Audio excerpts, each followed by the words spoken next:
Grammar rules মুখস্থ করেই কি ইংলিশ রাইটিংয়ে ভালো ফলাফল করা যায়? আপনি যদি মনে করেন শত শত গ্রামার রুলস মুখস্থ করে আপনি একজন ভালো রাইটার হবেন, তাহলে এই ভিডিওটি আপনার জন্য।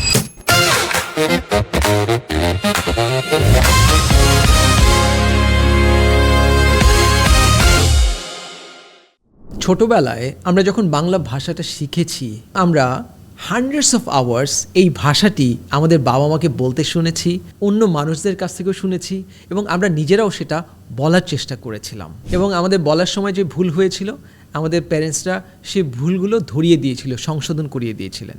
আর এভাবেই এই ভাষাটি আমাদের মস্তিষ্কের একটা অংশ হয়ে গেছে। এইটিকে ভাষাবিজ্ঞানে বলা হয় ল্যাঙ্গুয়েজ অ্যাকুইজিশন। গত 50 বছরে সেকেন্ড ল্যাঙ্গুয়েজ অ্যাকুইজিশন নিয়ে অনেক গবেষণা হয়েছে। রিসার্চাররা দেখেছেন কম্পিটিটিভ এক্সামগুলোতে, বিশেষ করে গ্রামার পার্ট বা গ্রামারের যে অংশটা থাকে, যারা রুলস মুখস্থ করে তারা সেই অংশগুলোতে ভালো ফলাফল করতে পারে, কিন্তু বাস্তবে লিখতে গেলে সেই নিয়মগুলো তারা ব্যবহার করতে পারেন না। ভাষা শেখার ক্ষেত্রে আমাদের মস্তিষ্ক দুই ধরনের জ্ঞানকে কাজে লাগায়। এর মধ্যে একটি হচ্ছে ডিক্লারেটিভ নলেজ।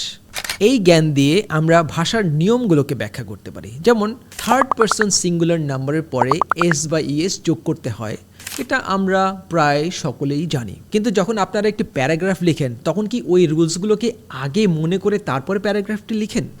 না, তখন আসলে আপনার মস্তিষ্ক অন্য একটি জ্ঞানকে কাজে লাগায় এবং সেই জ্ঞানটি সাবকনশিয়াসভাবেই অ্যাক্টিভেট হয়ে যায়।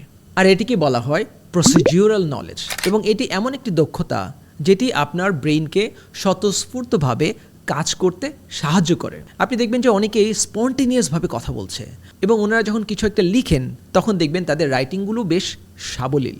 তাহলে এই প্রসিডিউরাল নলেজকে কিভাবে ডেভেলপ করা যায় সেটা মনে হয় আমাদের জানা উচিত। একটি মাত্র উপায়ে, সেটি হলো মিনিংফুল প্র্যাকটিস। আমি আমার আগের বেশ কয়েকটি ভিডিওতেও এই বিষয়টি বলেছিলাম। এই মিনিংফুল প্র্যাকটিস হচ্ছে প্রথমে যথেষ্ট পরিমাণে ইনপুট নেওয়া, ছোট ছোট লেসন বা মিনি লেসন, এবং এই ইনপুটের ভেতরে রিডিং থাকতে পারে, লিসেনিং থাকতে পারে, এবং আলটিমেটলি আপনাকে কিছু একটা লিখতে হবে, রাইটিং। এবং এই লেখার সময় ছোট ছোট ভুল হতে পারে, সেই ভুলের একটা ফিডব্যাক দিতে হবে, এবং ফিডব্যাকের পরে আবার আপনাকে লেখার চেষ্টা বা আরেকটা সেকেন্ড এফোর্ট থাকতে হবে। তারপরে আপনি আর কি কি ভুল করছেন সেটা আবার কাউকে আরেক দফা ফিডব্যাক দিতে হবে। এভাবেই আসলে ইন কোর্স অফ টাইম আপনি ভালো করবেন। Grammar does not create a writer, instead writing creates a writer. আপনাকে প্রচুর পরিমাণে লিখতে হবে।